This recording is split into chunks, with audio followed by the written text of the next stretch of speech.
We'll get into the controversy as we move on, because obviously 60 years ago, and this is part of the context, the church comes to this document with a horrible history of relationship with the Jews. 2,000 years of battles, controversies, accusations. And so when the church comes to talking about the Jews, it's bringing with it the language, and that's the other important thing about the context. All right? The language also fits the historical context. So when the church talks about itself, it's going to talk about itself in the language that it has been used to in talking about itself. And some of that language can sound very triumphalistic, very pompous at times, theologically grandiose, but we've moved beyond that. The idea of in our time, Nostra Aetate, is to recognize what we need to do now.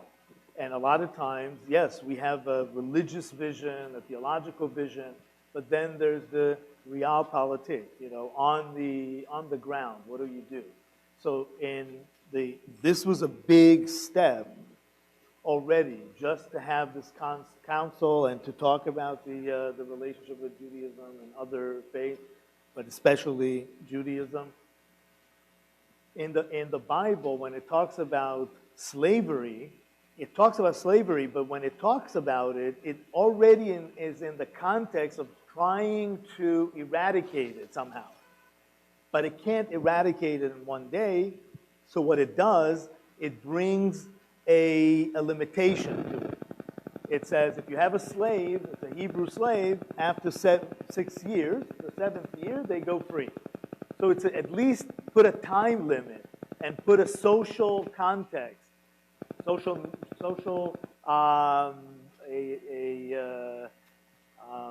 like we have the Social Security. So it really is the beginning of Social Security. But you say, wow, but they're still slaves. Right, but everything has to take its shape with stages. So this is stage 1. And we're in that process. What stage are we? I hate to determine what stage we're in because right. This growth process overlaps. It's not clear. It's not clean. So, we think we're mature at X time, and then 10 minutes later we do something that is so immature we say, where did that come from? So our growth is a mixture of, I would say, some people would say 2 steps forward, 1 step back. I'd rather see that progression more as a spiral, okay? Rather than backwards and forwards, somehow we're constantly moving. All right?